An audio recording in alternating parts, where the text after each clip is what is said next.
Welcome to EVONA Origin Stories, the space podcast where we look to bring you extraordinary leaders from within the sector and their fascinating stories of early life, career, and how they broke into the space industry. Today's guest is Daniel from LiveEO. Really excited for this particular podcast. What these guys are doing is really, really cool. They've pretty much nailed the ability to find an end use case for Earth observation. They're in the big industry. This guy is cool. The company are very exciting. He's looking to build a large international space data business by 2025, well on his way to doing that. And 2030, he wants to launch his own space hardware into orbit. So this guy, for anybody that's, I guess, looking to leave university and looking to set up a business, definitely listen to this one. Very, very cool guy, amazing business. This is Daniel from LiveEO.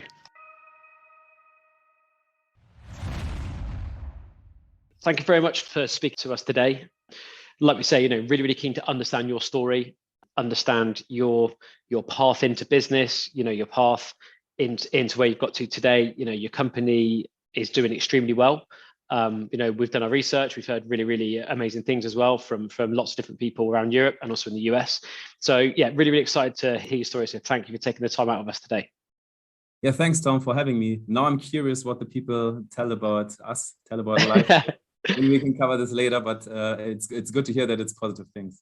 Yeah. I mean, what you guys are doing, I think, working with some of the larger kind of infrastructure type businesses and actually making that link. It's what a lot of people are trying to do at the moment, and you guys seem to be doing it very, very well. The company's expanded, massively. So, but we can come on to the company a little bit afterwards. To start with, I'd really love to know for you, because you're one of the co-founders of a very successful business. So I would love to know, where did it all kind of begin for you? Can you take me right back to the start? So kind of school days. Yeah, let's do this. I have to say, maybe there are some stereotypes you will see. So for example, I'm a big Star Trek fan. I always was a Star Trek fan. And somehow I'm a person who can also be a Star Wars fan at the same time.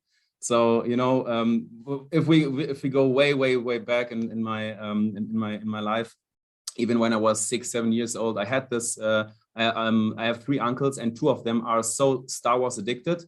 So they always brought me into the Star Wars world back then. I even had like an X-Fighter, the size, I think it was taller than me when I was 5 years old or something like this. And I played with this. So there was always a passion for space, but also for planes at the early age. But I have to say, from background, it was not given, right? So I come from a family where I was the first academic, right? So it was not that my father was an aerospace engineer or something like this. So basically, if you look into my life, the first 15 years, I was always this science fiction, space interested person. But basically, I played football. I played a lot of football. So that also came from my family. I played it competitive. You could see me 5, 6, 7 days on the pitch.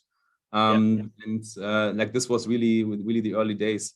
And school, to be honest, was like math and physics always worked without practice. So that's where I was really good. And then I played football. So football and maths and physics was the life, basically. Yeah. Yes, exactly. Yeah. So that's really interesting. So we've done a load of research, and what we found is that people that are in STEM, they're doing a STEM degree or they're out in the field, they're working in a STEM profession. 70% of those people are there because of their family's influences. So somebody in their family, is heavily involved in STEM or went to university or something like that. So does that make you part of the 30% then? So kind of going into STEM. Oh, okay. Really, really interesting. Yeah. So it always just kind of came naturally to you then, or? I think so. So, I had a really great childhood, right? So my parents did a great job, I think. But it was a very, very simple life, right? So we didn't have a lot of money. I was not traveling outside of Germany because we couldn't afford the flights, etc.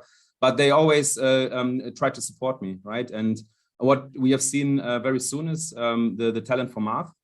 This was really that also in high school, I really didn't have to practice, and I just had A grades, right? So that that was somehow the talent, I think, also which helped me in the space industry. So it was. But I have to say, then when I went to university, right? So especially the first year, when you never really had to practice and everything just went. And then I went to a university in Germany, RWTH Aachen. That's for mechanical engineering. That's the number one. And that was a big failure in the first year, I have to say. Yeah. Okay. Oh, really? Yeah. So did you? What made you go for that then? So yeah, I guess math is related, but what made you look at the mechanical side? So yeah, I was really thinking about what do I want, and maybe if I go back, there was a tipping point in my life. So when I was 15, I was really going for the football thing, right? And I was really successful back then, but then I had a big injury on my knee, so I was not able to play for 1.5 years. So this lazy guy who was talented in math could not. I spent the energy on sports, right? I could not do this anymore. So in the final years of high school, I spent it there, and then also had a good qualification for university, right? But this was a big tipping point that actually my energy then was going into this one. And for me, it was clear that I wanted to do something technical. I was between IT and math, so I even looked into some dual stuff on math and IT. But at the end, I thought, space, that's cool. So I started mechanical engineering, really with going to space later. Yeah. I see. Okay, so what was it that came first then? So the football was obviously the most important thing. Whereabouts were you playing? By the way, were you striker, defense, or midfield, or? I was mainly midfield on the outside. Yeah. Okay, yeah, nice, yeah. I used to play out on the right wing, and I did. So I was exactly the same. I was obsessed with football. I used to play like 7 days a week as well. And then it's kind of puberty, and then you discover music and and girls, and it all just kind of falls apart. But yeah. So it's interesting. So okay, so there'll be lots of people that will be listening to this, and they're maybe in school, they're at that crossroads. It's really interesting that you wanted to go into space and you automatically thought mechanical. It's like, I guess to go into space, you need to build something, from a mechanical standpoint. So was that kind of the thought process then? Yeah, definitely. And I think when I compared different universities and their programs, and what I liked about the university in Aachen is that the first 2 years, right, were really the same for everyone. It was a lot of thermodynamics, a lot of math, right, higher mathematics, and so on. And it was really helping you in the first 2 years to understand where do you want to specialize, right? And I knew also for space, there are so many opportunities to work in the space industry. But I thought, okay, let me just get this general background in engineering. And I mean, we also had some computer science classes in there, right? Or simulation classes. And then I thought, okay, this is then the baseline to really know what you want to do later, right? In the space industry. And for me, what I realized very, very, very soon, and I think that's also why I like Earth observation so much. I'm a very visual person who likes math. And for me, it was then, I realized at university then that I have a passion for aerodynamics. I really like it because you are looking at shapes, like you see the whole systems of planes or cars, and it's very complex physics behind this, but you always see something visual, right? And this is also, I think, something which I really liked. That's why in university then I specialized a lot on aerodynamics. I think the first, like we had some projects we need to do. For example, simulated the re-entry with all the atmospheric things. That was a tough one. Yeah. So knowing what you know now, would you have changed anything about your sort of path through university? Because that it's always a crossroads for people, right? People there, and there's a lot happening in your life at the time that you go to university. There's a lot of changes in you as a person. You're trying to figure yourself out and everything. And when it comes to choosing, a degree course, I mean, does your degree define your career? I don't think so, but like, but people making that choice at the time, it's a massive thing to think about. So do you have any kind of advice for people that are like at that stage, or or would you have changed anything? Like, if you could speak to yourself now when you're at that point, would you change anything? So there are two things I would change. The first one is like, I was always the one learning to understand the things and not to pass an exam. So I made it really hard for me. I always wanted to understand this, and also when you understand this, then okay, that's it. But for exams, you also need to practice for the time, etc., and optimize for this. And I have met someone there who really supported me in this approach. And I think in the second half of university, this was very, very helpful for me for the exams, right? So the masters was way better. So this is just something which I would really tell everyone, like, think about how you learn and not just learn, right? So that's one thing. But now maybe on the bigger trajectory, I think the biggest mistake I made in my life was that beside university, I started to work as a freelancer for automotive market research, which was great. So this is not the failure. And I worked for Porsche and BMW in market research. Then I traveled with them, US, China, and so on, and did a lot of cool stuff with cars which were not which never have been sold, right? Or like really futuristic things. Okay. And then I thought, after also doing an internship in Munich, I will change my master's major to automotive engineering. Yeah. So I thought, because of the career, I was very rational. I now have this freelancing activity, plus I have seen BMW from the inside, and I built up a great network there. And then I thought, maybe now I need to study automotive engineering to continue my career at BMW. And I started it. I wrote 3 exams. And I remember I was really in a cinema, in a movie, in a space movie. And then there was this rocket launch. And this was really also a turning point in my life. Again, through media, right? Through science fiction. I was seeing this rocket launch in the cinema, and I was thinking, now I'm studying automotive engineering, and this does not feel right. Yeah. And then I really worked on fixing this. So I changed it again back to space engineering, and I lost maybe half a year, but it made me way happier, because then what I learned in the masters, this was really making me happy, and not how a car works. So that's also interesting. But so my recommendation is to really follow the passion, and not what's the best for the CV. So you strike me as somebody, and I wonder if there's more to this, who kind of fairly autonomous in your, I guess, fairly confident in your abilities to go to just let yourself lead. You mentioned there, you went to go watch another movie, you saw the rocket, and you thought, no, actually that's what my passion is, I'm going to go that way. Was it mainly kind of you making these decisions for yourself, or did you, and you mentioned that you met somebody who kind of helped you with the exam, so I'm not sure if that's a mentor or something, but were you kind of bouncing your ideas off other people of what you wanted to do, or were you very much like kind of headstrong, like, that, like, this is what I want to do, so I'm just going to do it? So I think I have a few very close friends since childhood, right? So I think also when at my wedding, there was just one person who I don't know since 10 years. It was my co-founder. So I have this few people which know me very well, and I share, of course, the thoughts with them, get some feedback. But at the end, I'm the one making these decisions. And it was very often in my life that I said, no, I want to do this now, and whatever others tell me, I will just do this because I think it's the right thing for me, right?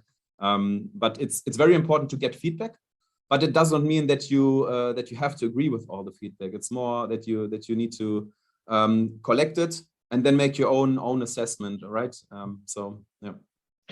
Yeah, it's really interesting. Yeah, because having done a few of these kind of I guess interviews now, it's really interesting when you talk to different people from around the world, all of which have kind of ended up going through a path to ultimately lead a business.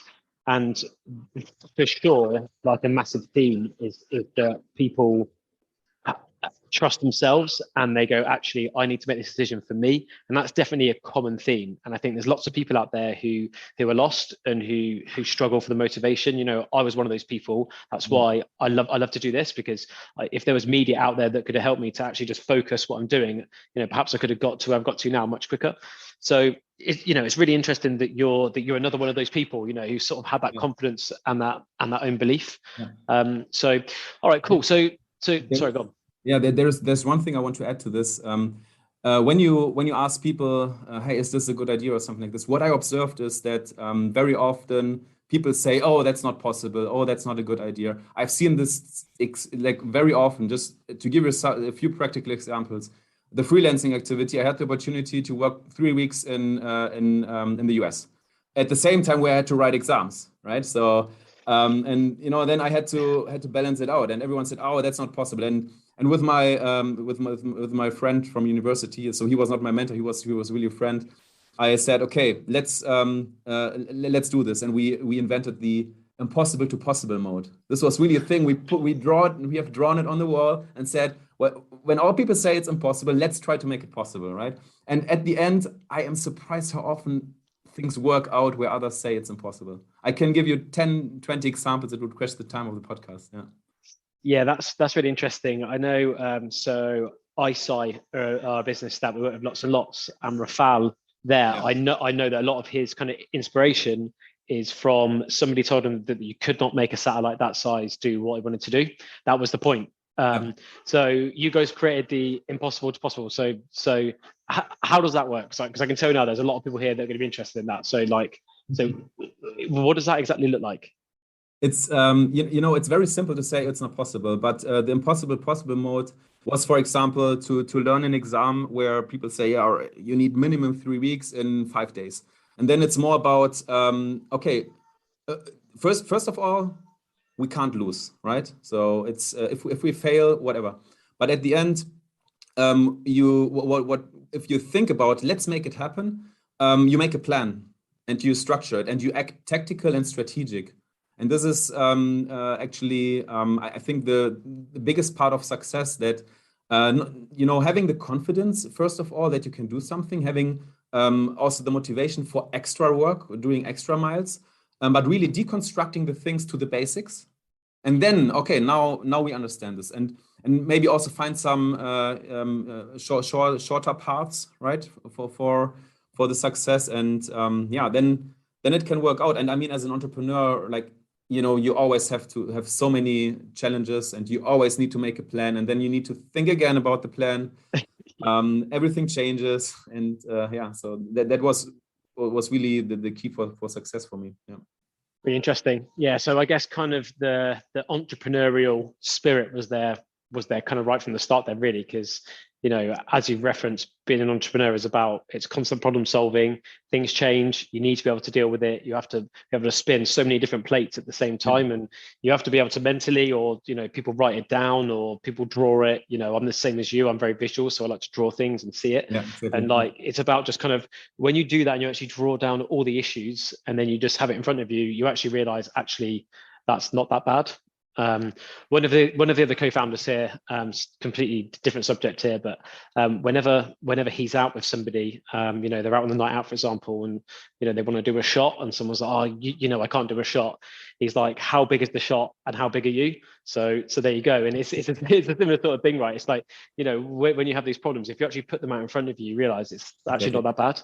That's really, really, really good advice, for anybody that's kind of feeling a bit overwhelmed or struggling. Just take a breath, write it down. Like, it's, how hard can it be, right? If you're focused. And it also helps you to not be driven by fear, because I think this is what stops most of the people. And for me, for example, I mentioned, right, you can't lose if you have the success, within 5 days passing this one. And but most of the people have the fear, what if it doesn't happen, or what, like they focus on the negative things. And for me, this fear is really something I don't want to make me drive decisions, right? And also, if you make the plan, if you are a person who has more fears, it gets reduced, because then your subconscious mind and also your conscious mind, you see a way actually to do this, right? Yeah, exactly. Yeah. So So was it the first time that you went on an aeroplane when you were doing the market research then? Because you mentioned that you didn't leave Germany for holidays when you were younger. So was that the first time when you were flying out, to the US? I think you mentioned China as well. No, it was basically when I was at a tournament in Spain when I was 17 or 18. Okay. Which we won, of course. Football, of course. Yeah, It was basically coming back from the injury after 1.5 years. Okay. Then, So you were angry and fired up then, like, ready to go. Yeah. But okay, cool. And so that's interesting as well, because a lot of people would look at that opportunity and say no, because it's a bit too much. And another thing that I've kind of learned from doing these podcasts is, and another theme is when an opportunity presents itself, people say yes, and then they work out afterwards how they're going to deal with it. That's something that comes up a lot. So, you mentioned an internship as well. So how valuable do you think the internship was, and this kind of market research role as well, to your success? As an entrepreneur, I think it's a big part of the equation, because space engineering and mechanical engineering is extremely technical, right? And what I learned in market research is having the customer's perspective on it. So we did so-called car clinics. So just imagine you have a new prototype of a car. Let's say the new BMW 5 Series, and it's in the early years, like 7 years before it comes to the market, and you have the first designs and so on, right? And you have this prototype with hardware, and you compare it to others, and then we invited people to ask them how they like it. I did this at more than 70 events, right? So in different geographies. So I also learned that different geographies have very different thoughts about products, right? So this was very helpful, but also the internship was more than to see how a corporate works from the inside, because the freelancing activities, it was always events like 14 hours, 15 hours days, etc. Right? But as in an internship, and also I also wrote the bachelor thesis at BMW, you see how the corporate works from the inside. And this was exciting. BMW is a great company. I can really recommend everyone if you want to work in automotive. Really nice company. But I've also seen basically. So I was in project management. I've seen how they organize these big car projects. Was sitting next to the person who can decide the mirror should be different or something like this, right? So that was really insightful. But then also in the thesis, how they do innovation, right? I was in the wind tunnel. Great opportunity. Like I could do so many simulations in this wind tunnel for multiple 10,000s of euros.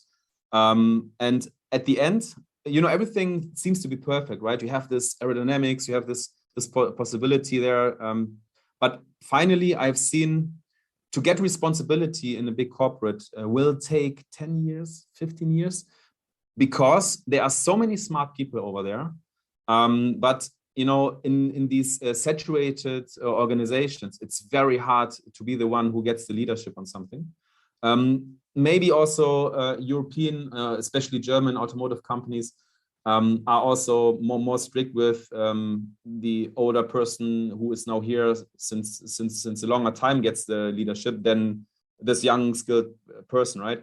I think in the US maybe it's a bit different. So what you hear from SpaceX, etc., like young engineers get responsibility about critical systems, right? In Germany they would not do it, or very few would do it. Yeah.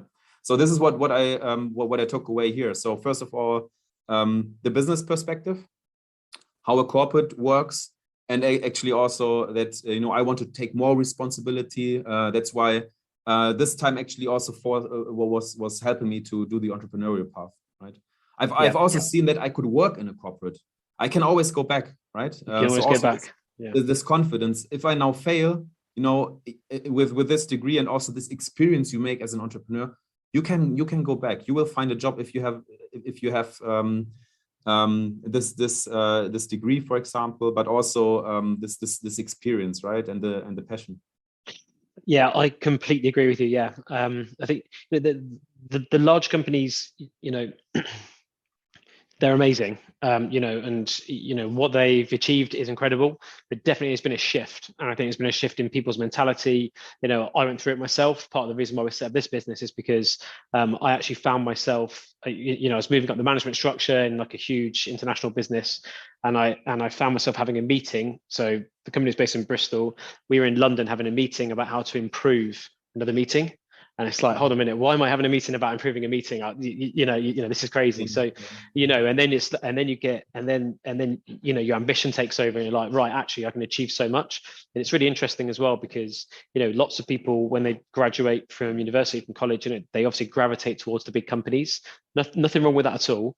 But, there's so much opportunity in the smaller companies. I heard Rocket Factory, who in Germany, I heard a third of their workforce is paid interns.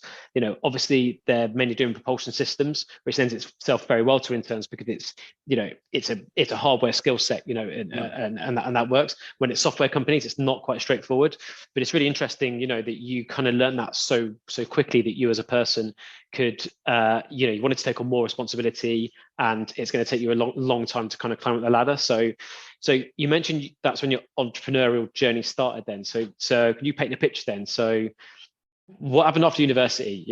Did you have a few years out, or or like what happened? What was the thought process? What were the conversations? Yeah. So maybe one thing also which I did in parallel to university. I also continued to play football even after the 5th knee surgery. And I did this freelancing activity, and I started actually also a small company beside university for a vending machine. So this was the real first company I started together with 2 friends in university. And this was also for us, like we actually thought, the goal was to build a company beside university, which we can manage as students, right? And then we had different ideas. And finally, the vending machine is still standing there. It worked, right? So this was somehow the starting point. Yeah, we made a plan, and now we have a company. We are paying taxes for this, right? And all this bureaucracy, etc. So this was also taking away the fear.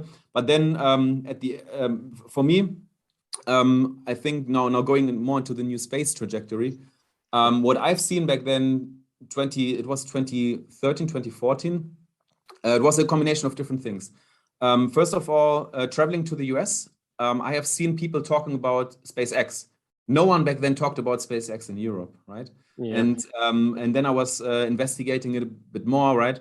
And then also during the time at BMW, I've seen corporate is not really the way for me. But I also didn't want to work for the big agencies, right? Because that's also more bureaucratic. But I mean, a company in the space industry, without new space sounded ridiculous. But then if you hear that actually there is something going on now and new opportunities arise, that was then going 2015. So that's 2015, I made the decision I will do something in space. That's what I knew.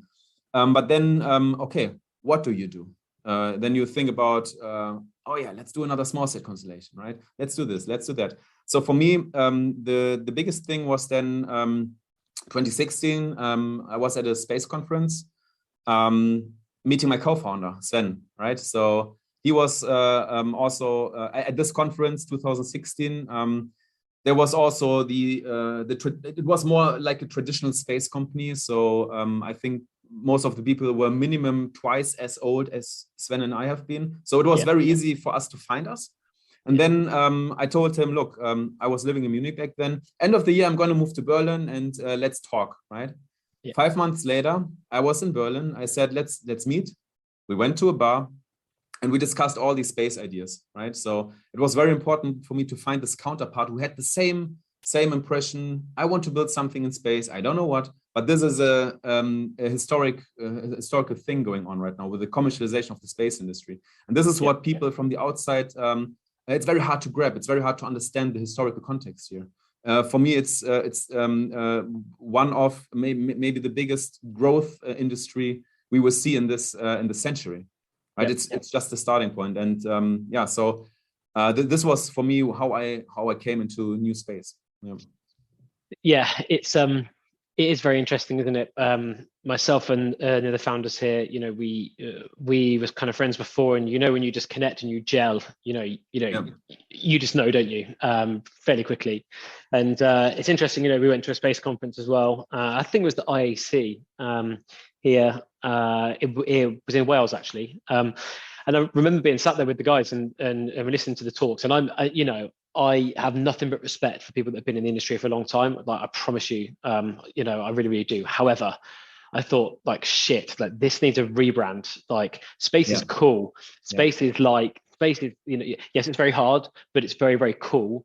And it's vibrant and there's loads of money flowing into it. Yet the people I was looking at that were kind of representing the industry were not that. And, they were like, and it felt like there was a massive disconnect. And it's interesting now seeing all these leaders, this is why this is why I love speaking to people like yourself, because there's all these leaders out there that are cool, they have got a cool business, and it's people, I think, in terms of inspiring more people to enter, this is the sort of thing that we need to be putting at the forefront of the sector.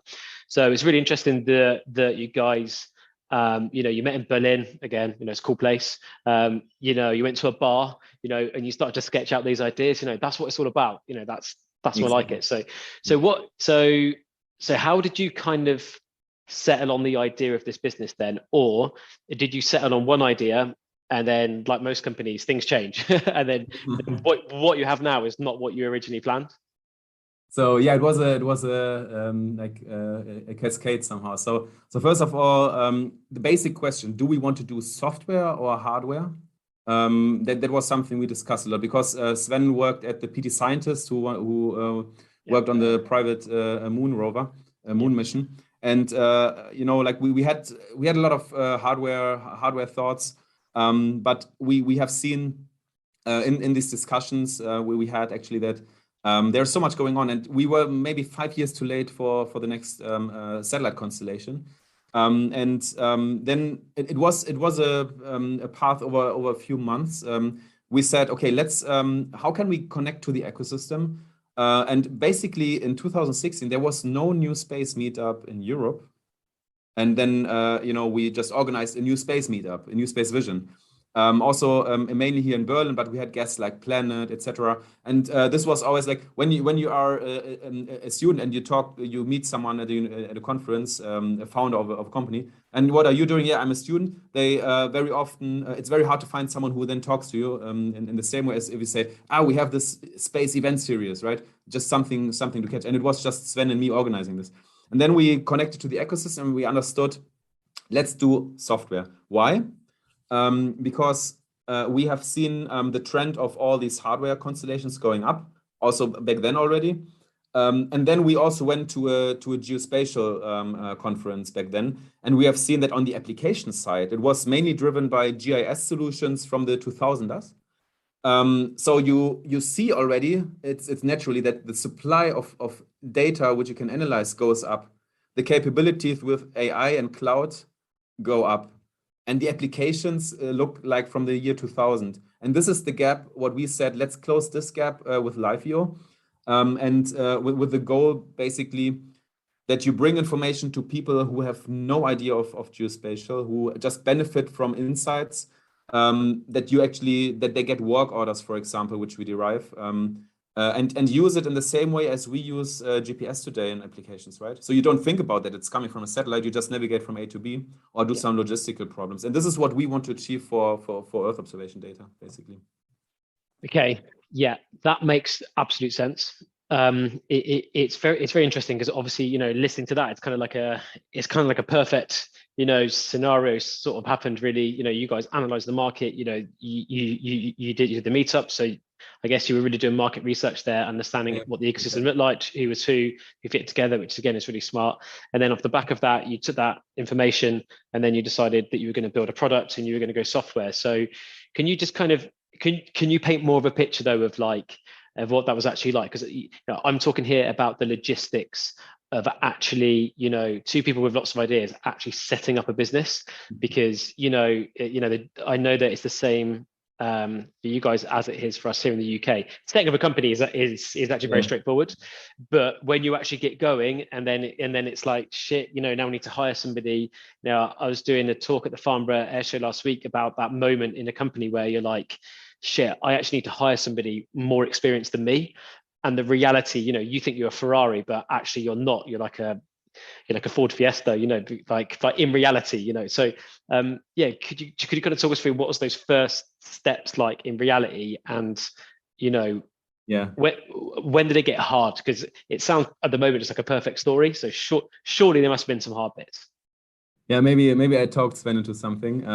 No, because I mean there are different types of companies you can build up in Germany, right? The GmbH is the classical like limited, but you need 25,000 euros for it to start it, which we didn't have, right? And then there is a light version of a company called GBR. And I did this already beside university. So I knew, oh yeah, we don't need a lot of money for this, right? So you can actually register it with, I don't know, €1 or 100 euro or something like this, really low risk. Also the taxes for revenues below 17,500, you don't need to pay VAT, right? And so this was very, very lean. And because I did it beside university, I said, Sven, yeah, come on, let's start this now. And then we signed this agreement, which I actually reused from university and modified it a bit, right? So it was a template. And we had both 100 euros, which we invested into the company, which had a different name than LiveEO back then. What was it? What was White Sands Earth Observation. White Sands Earth. How come White Sands? White Sands. There's these. So you asked about a pivot, right? So White Sands. There is this test facility in the US for the rockets, right? Which is also right now a museum, etc. So that was White Sands. And basically, the first idea Sven and I had, which we played around with, was a tourism application where we looked at beaches and the sand and. Actually, we wanted to build an affiliate-based booking system where you use Earth observation data to say, oh, this is the location where the water is clean. This is the location where it's not so clean, and so on, right? So this is basically what we started with. Yeah. Nice. And then so start with that application then. So what was kind of the turning point where you start to get the traction, as in so you needed to hire, and how did you do that? By putting in such a small amount of money each. How did you get the revenue into the business to then start to make your first hires? Yeah. So I think with this tourism application, the cool thing was that it was just Sven and me. We played around with the data on our own, right? So it was we used commercial data and Sentinel data. So the Sentinel data was really an enabler, and we understood remote sensing data because we didn't have a background in this, right? So playing around, playing with the data for let's say 6 months helped us to understand this better on the commercial and public data side.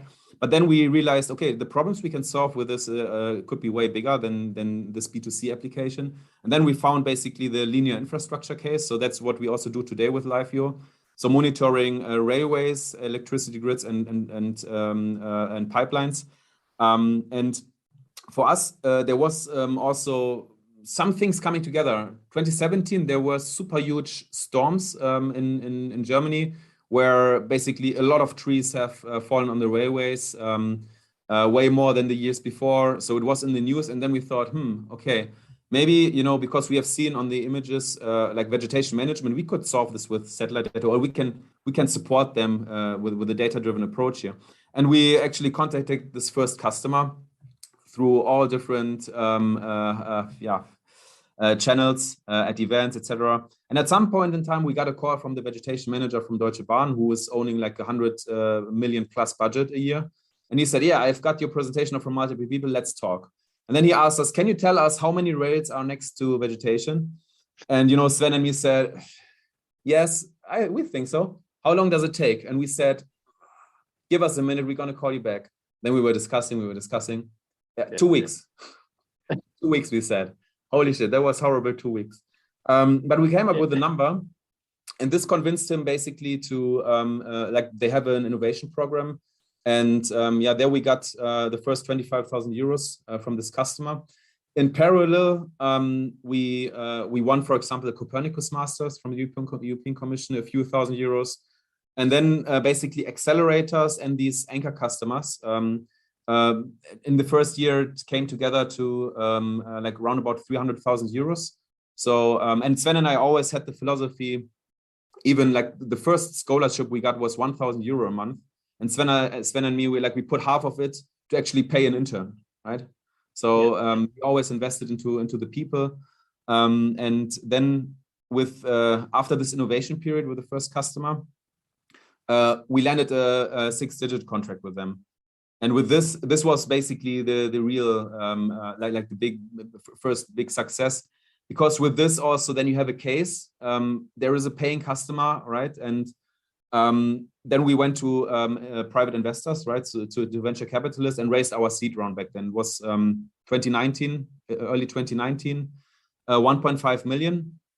And then it's becoming a real company, right? Then you can hire, I don't know, like 20 people around about. And it was really, it was growing very fast. And till today, we doubled the headcount every year. So now we are at a bit more than 100 people. Yeah, I saw that. Yeah. It's an incredible achievement. Just you know, we'll need to wrap up soon, but just to rewind slightly, something that I thought was really interesting there was, so the guy that got your presentation said, I've received your presentation from a few people. Yeah. So you guys back then were you in business development mode? Like, we're talking bit between your teeth, like fully focused. Were you just pushing that out to as many people as possible, like, and just trying to get it, or were you very selective on who you sent it to? Like, how'd that presentation land with that person is what I'm interested to know. Every person from the German rail operator we met and got an email, we sent it to be honest. Like, so you just out. Yeah.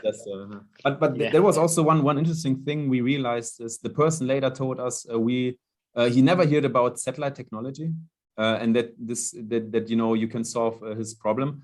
That was 2018. In 2022 now, vegetation management with satellites for electricity grids or railways, that's a big thing, and also competitors are rising, right? But back Absolutely. Then it was really a new thing. Yeah. Interesting. Yeah. Do you put that down to luck or judgment? You know, because every business that goes very successful needs that bit of luck, or that moment where, you know, you're about to go and then something saves it. Like, you know, was it a calculated decision to go after those particular people? Yes, yeah, it was. So, you know, I think you need to increase the probability for luck. Yeah, true. Yeah, so, yeah. That's why the more outreach you do, you know, just probabilistically, then you will get some feedback. And for us, it was the most important thing. That's also with the tourism application. We went into a call with Trivago, right, which is one of the biggest companies there, to get feedback.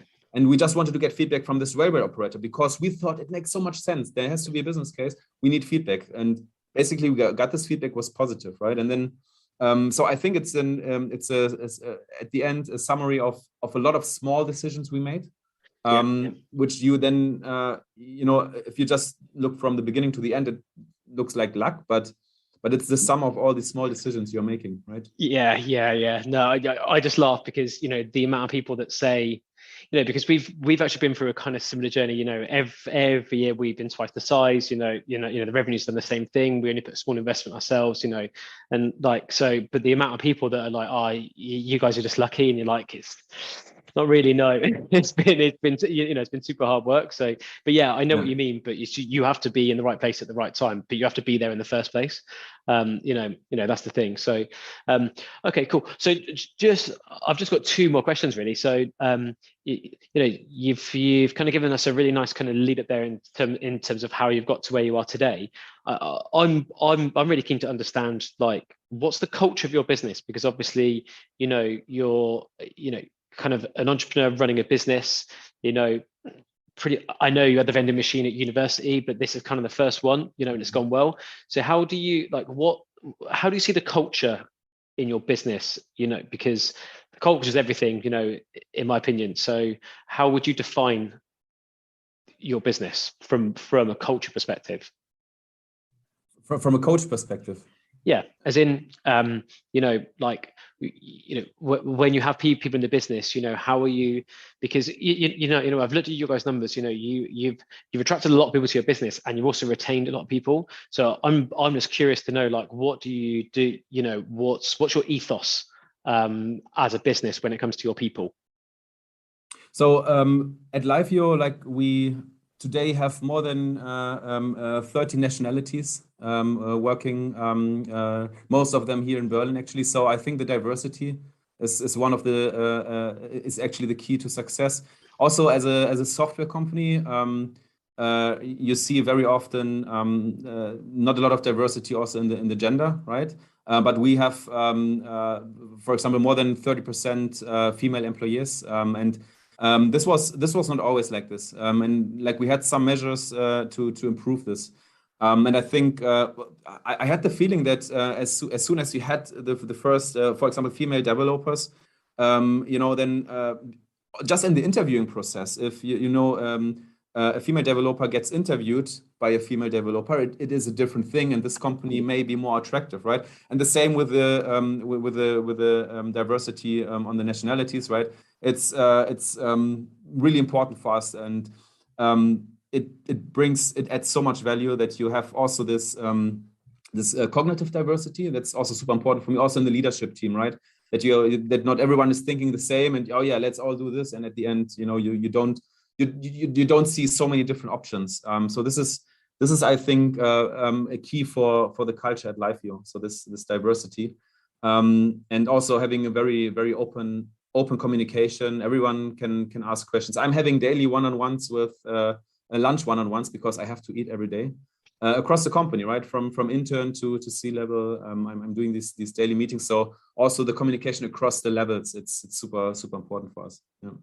You're preaching to the choir on all of that. I think having a diverse workforce, and again, it's not just about male and female, it's about people with different mindsets, different work ethics. We have somebody here that definitely has ADHD, 100%, and he's next to somebody from a very kind of interesting different background, and he's a lot older and he's a lot younger, and you wouldn't put these people together, but when you do, they've got like a bromance, and they're coming up with all these different ideas, and they're spurring each other on, and they're hyping each other up, and it's a beautiful thing to see.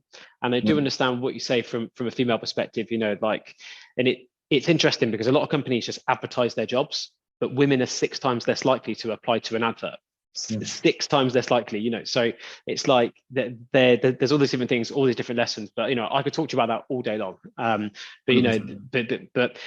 So and then I guess the final question is, what would be, I guess, your best advice to somebody that's looking to enter into the sector? Because there's lots of people coming out of university. A big barrier here. This big barrier exists between getting, what would be your advice?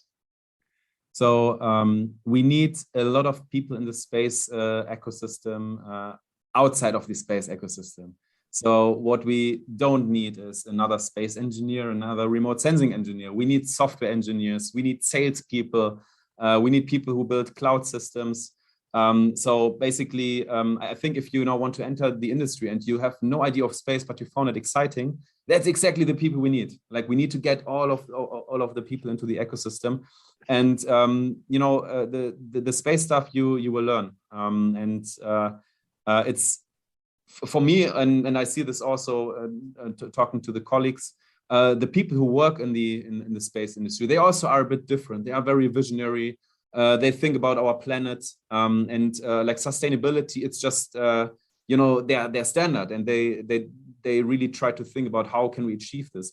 And even if you work for a rocket company like ESA Aerospace, you are enabling satellites moving up to monitor climate change. So I think it really ticks all the boxes which you need for a successful life, also for a happy life. And that's maybe just give it a try. And there are so many possibilities, software, hardware. Sometimes when I look and we plot the ecosystem with companies and players, and there's just so much complexity here. So there's so many different players. Now I don't want to talk about all the companies, but software, hardware, everything is there. Yeah, 100%. Yeah, we're redoing our website at the moment, and it says space for everyone. That's what the thing is, because I completely agree with you. There's every skill set. My God. I mean, we have actually placed astronauts before. I've always said to people it's more than astronauts, and then we actually place an astronaut, and I kind of had to eat my own words. But I mean, everything from admin assistants to HR to legal to every single skill set is needed, and companies are making a difference. So I completely agree with you on that. Well, look, thank you so much for your time on that. It's been really, really interesting to hear your story and to hear how things have gone through. And I think, there's some really good advice in there for people, whether you're a student, whether you're C-level, whatever it is. If you want to pivot in, listen to this, because there's some amazing advice there. So thank you very much for your time. Thanks, Tom. Also, thanks for the time, and of course, for the listeners, we just closed close to 20 million euros round, and of course, we will hire a lot of people. Exactly. You know where to go. Perfect.